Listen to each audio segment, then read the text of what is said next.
ఖాతం మళ్ళీ బెంబేలెత్తించబోతోందా? వాతావరణం రెండు తెలుగు రాష్ట్రాల్లో కాస్త చలిగాలులు వీస్తున్నాయి. ఇక సంక్రాంతి వస్తుంది కాబట్టి అక్కడి నుంచి టెంపరేచర్స్ కొంచెం పెరిగే అవకాశం ఉంది. ఆ తర్వాత శివరాత్రికి సాధారణంగా తెలుగు రాష్ట్రాలు అంటూ ఉంటారు, శివరాత్రికి చలి శివశివ అనుకుంటూ వెళ్ళిపోతుందని చెప్పి. ఇటువంటి కాంటెక్స్లో ఇప్పుడు బంగాళాఖాతంలో అల్పపీడనం ఏర్పడింది. అవును, మీరు విన్నది నేనన్నది అక్షరాల నిజం. మరి అల్పపీడన ప్రభావం ఎలా ఉండబోతోంది? అల్పపీడనం వాయుగుండంగా మారిందా? ఆ వాయుగుండం ఇప్పుడు తీవ్ర వాయుగుండంగా పరిణమించబోతోందా? ఆ తీవ్ర వాయుగుండం తుఫానుగా మారే అవకాశం ఉందా? ఉంటే ఎంత అవకాశాలు ఉన్నాయి? భారత వాతావరణ శాఖ ఏముంటోంది? ఎటువంటి పరిస్థితులు బంగాళాఖాతాలు ఉన్నాయి? దానికి సంబంధించిన వెదర్ అప్డేట్తో మీ ముందుకు వచ్చేస్తుంది RTV. Here it is on the screens of RTV weather బ్రేకింగ్కి సంబంధించి. బంగాళాఖాతంలో వాయుగుండం, ఇన్ఫాక్ట్ బంగాళాఖాతంలో అల్పపీడనం ఏర్పడింది. ఆ అల్పపీడనం కాస్త వాయుగుండంగా బలపడింది. ఇప్పుడు ఆ వాయుగుండం తీవ్ర వాయుగుండంగా పరిణమించబోతుంది అనేది మనకు అందుతున్న సమాచారం. భారత వాతావరణ శాఖ కూడా ఇటువంటి అంచనాలని అక్కడ అక్కడ అంచనా వేయడం జరుగుతోంది. ఈరోజు తీవ్ర వాయుగుండంగా మారే అవకాశం ఉందని చెప్పి భారత వాతావరణ శాఖ అంచనా వేయడం జరుగుతోంది. 24 గంటల్లో పశ్చిమ వాయువ్య దిశగా కదిలే సూచన ఉంది అంటూ కూడా భారత వాతావరణ శాఖ అంచనా వేయడం జరుగుతోంది. చెన్నైకి 1140 కిలోమీటర్ల దూరంలో కేంద్రీకృతమై ఉంది ఈ వాయుగుండం. శ్రీలంకతో పాటు తమిళనాడులోనూ అతి భారీ వర్షాలు కురుస్తాయని ఐఎండీ సూచిస్తోంది. ఎందుకంటే శ్రీలంకకు మనం హెచ్చరించలేం, ఎందుకంటే అది పక్క దేశం కాబట్టి. మన దేశానికి మనం సూచించవచ్చు, హెచ్చరికలు జారీ చేయొచ్చు. సో ఇప్పుడు ప్రస్తుతం ఉన్న సినారియోలో మనకి ఒక హెచ్చరిక కింద భావించవచ్చు. తుఫానుగా మారితే ఏపీపై ఎక్కువగా ఎఫెక్ట్ చూపించే అవకాశం ఉంది.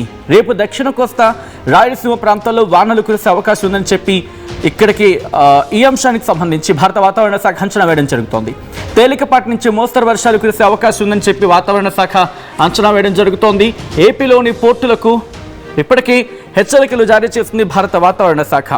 రెండు తెలుగు రాష్ట్రాల్లో కూడా ఇటు చలి తీవ్రత పెరిగిపోతోంది. దాంతోపాటు గత కొద్ది రోజులతో చూసుకుంటే, 2-3 రోజులతో పోల్చుకుంటే ఈ మధ్య అంటే ఆ మొన్న 2-3 రోజుల ముందు చూసుకున్న క్రమంలో 2 రోజుల నుంచి చలి తీవ్రత పెరుగుతూనే ఉంది. ఇప్పుడు భారత వాతావరణ శాఖ చెబుతున్న లెక్కల ప్రకారం చూసుకుంటే కనుక ఇటు ఇంకొక వర్ష ప్రమాదం, ఇంకా చెప్పాలంటే తుఫాను ప్రమాదం పొంచి ఉందా? ఒక్కసారి దీనికి సంబంధించి డీటెయిల్గా మ్యాప్లో నేను మీకు ఎక్స్ప్లెయిన్ చేసే ప్రయత్నం చేస్తాను. ఒకసారి మీరు చూడొచ్చు, ఇది భారతదేశానికి సంబంధించి మ్యాప్. ఇక్కడ మీరు చూడొచ్చు, మ్యాప్కి సంబంధించి చూపించే ప్రయత్నం చేస్తాను. ఇక్కడ ఇదిగోండి. సో ప్రస్తుతం మీరు చూస్తున్నారు కదా, బంగాళాఖాతంలో ఎటువంటి సినారియో ఉంది అనేది. ఇటు కోస్టల్ ప్రాంతానికి సంబంధించి మాట్లాడుకున్న క్రమంలో అంటే పశ్చిమ వాయువు దిశగా, ఇది పశ్చిమం, అలాగే వాయువ్యం అంటే పశ్చిమ వాయు దిశగా కదులుతోంది అనేది వినిపిస్తున్నమాట. సో నేను ఇటు చూపించే ప్రయత్నం చేస్తాను, సో దట్ మీకు ఇంకా క్లియర్గా ఉంటుంది. పశ్చిమ వాయు దిశగా అంటే ఇటువైపు ఇలా మూవ్ ఆన్ అయ్యే అవకాశం ఉంది, ఇటువైపు కదిలే అవకాశం ఉంది అనేది మనకు అర్థమవుతోంది ఇటు విండి సాయంత్రం చూసినప్పుడు.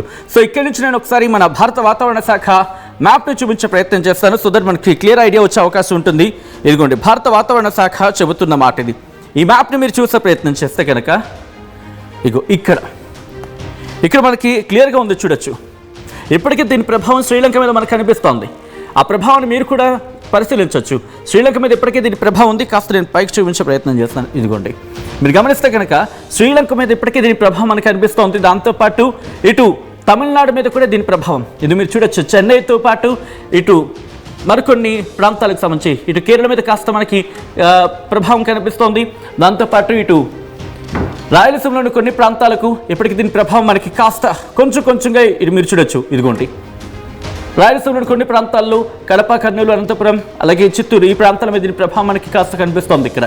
సో ఇక్కడి నుంచి భారత వాతావరణ శాఖ ఇచ్చిన ఇంకొక ఇమేజ్ని కూడా నేను మీకు చూపించే ప్రయత్నం చేస్తాను. భారత వాతావరణ శాఖ అంచనాల ప్రకారం ఇదిగోండి, ఈ మ్యాప్ని మీరు గమనించవచ్చు. ఈ మ్యాప్ని మీరు గమనిస్తే కనుక ఇదిగో ఇక్కడ, సో ఇక్కడ మీరు గమనిస్తే కనుక పూర్తిగా శ్రీలంక మీద దీని ఇంపాక్ట్ అనేది మనకి క్లియర్ కట్గా ఇక్కడ అర్థమవుతోంది. పూర్తి స్థాయిలో శ్రీలంక మీద దీని ప్రభావం అనేది మనకి అర్థమవుతోంది. ఇక శ్రీలంక నుంచి చూసుకుంటే అక్కడి నుంచి కాస్త మనకి రెండు తెలుగు రాష్ట్రాల గురించి మాట్లాడుకునే సందర్భంలో ఓకే ఇదిగోండి, ఇటు తమిళనాడు మీద కూడా మనకి ప్రభావం ఉంది. తమిళనాడుతో పాటు కేరళ మీద కాస్త కొంచెం ఇటు కేరళ మీద ఇంపాక్ట్ మనకి కనిపిస్తుంది. బట్ మేజర్గా తమిళనాడు మీద దీని ప్రభావం ఉంది. తమిళనాడు నుంచి ఆంధ్రప్రదేశ్ మీద కూడా దీని ప్రభావం మనకి కనిపిస్తుంది.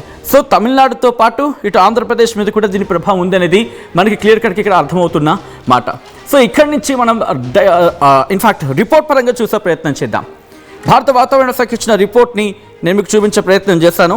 ఎందుకంటే ఇది కొద్దిసేపటి క్రితం భారత వాతావరణ శాఖ ఇచ్చిన రిపోర్ట్ ఇదిగోండి 7వ తారీఖు అంటూ కూడా ఇన్ఫ్యాక్ట్ నిన్న ఇచ్చిన రిపోర్ట్ ఇది. సో ఈ రిపోర్ట్ ప్రకారం మీరు గమనిస్తే కనుక depression over south east Bay of Bengal and joining east equatorial Indian Ocean అంటూ కూడా చెప్పుకొచ్చిన సందర్భం.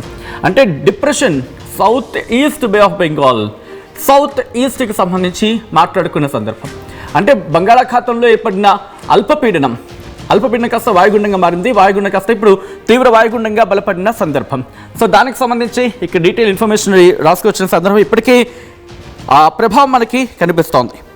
సో ఇక్కడ మీరు చూస్తే ఇక్కడ ఎక్కడ ఉందనేది మీరు ఇక్కడ గమనించవచ్చు. ఎస్టర్డే అంటూ చెప్పుకొచ్చిన సందర్భం. ఓకే, ఇదిగోండి yesterday's well marked low pressure area over south east Bay of Bengal and joining east equatorial Indian Ocean concentrated into a depression at 8:30 hours Indian Standard time.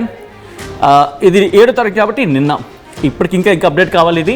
And 7th January 2026 లే centred over the same region అంటూ కూడా ఎక్కడుంది 790 కిలోమీటర్లు.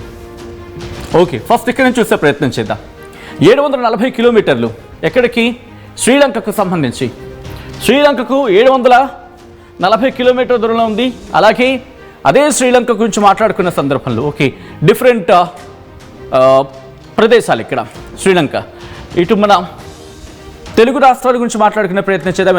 At the same time మన India గురించి ఇటు తమిళనాడుకి ఏకంగా 1550 కిలోమీటర్ల దూరంలో, అలాగే ఇంకొన్ని ప్రాంతాలకి 1270 కిలోమీటర్ల దూరంలో ఉంది.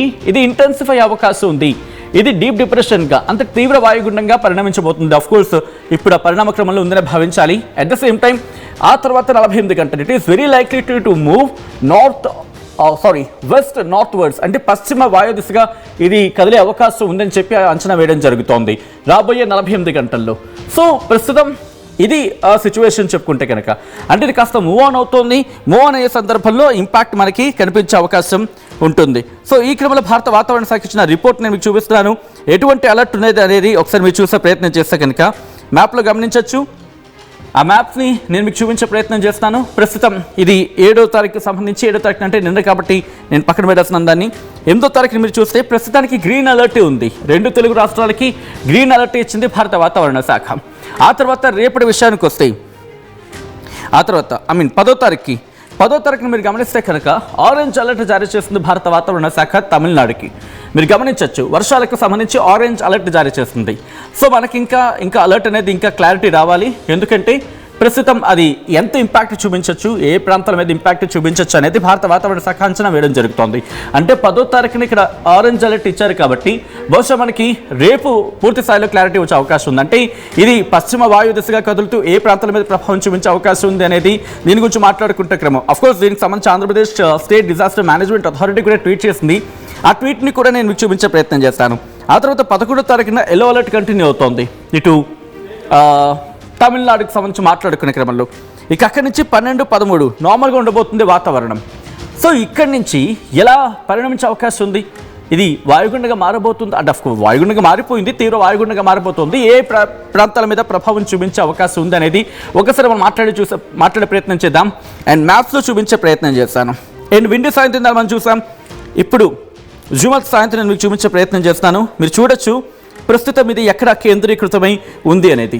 ఇదిగోంది దీని డైరెక్షన్ గురించి మాట్లాడుకుంటున్న క్రమం. ఇక్కడ అల్పపీడనంగా మారింది. ఇది కదులుతూ వస్తోంది. అంటే ముందుగా పశ్చిమ వాయుదిశగా కదిలింది, ఆ తర్వాత అదే మార్గాన్ని కంటిన్యూ చేసింది, ఆ తర్వాత పశ్చిమ వైపు వచ్చింది, ఇప్పుడు మళ్ళీ పశ్చిమ వైపు కంటిన్యూ అవుతోంది. ప్రస్తుతం శ్రీలంక మీద దీని ప్రభావం అనేది మనకి కనిపిస్తోంది. సో ఈ క్రమంలో టైం ఆన్ చేస్తున్నాం, చూద్దాం ఇది ఎలా ముందుకు వెళ్ళబోతుంది అనేది ఒకసారి చూసే ప్రయత్నం చేద్దాం. అంటే చాలా నెమ్మదిగా కదులుతోంది అనేది మనకి దీని ద్వారా అర్థమవుతోంది.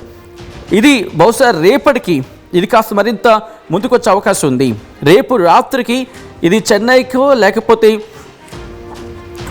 ఓకే శ్రీలంక దగ్గర ప్రస్తుతం కేంద్రీకృతం కాబోతోంది. ఇది రేపటి వరకు కూడా ఇన్ఫ్యాక్ట్ చెప్పాలంటే రేపు ఉదయానికి సంబంధించి మాట్లాడుకున్నా కూడా ఇది చెన్నైకి తీరానికి దగ్గర రాబోతోంది. ఉదయం కావచ్చు లేకపోతే రేపు మధ్యాహ్నానికి. ఇదిగోండి ఇక్కడ జస్ట్ పాజ్ చేస్తున్నాను.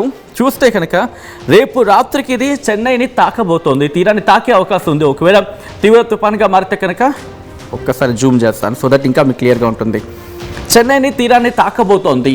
రేపు రాత్రికి చెన్నై తీరాన్ని తాకే అవకాశం ఉందని చెప్పి మనం భావించవచ్చు. ఒకసారి ఇదిగో మీరు గమనిస్తే కనుక ఇదిగోండి, ఇది రేపు రాత్రికి చెన్నై తీరాన్ని తాకే అవకాశం ఉంది.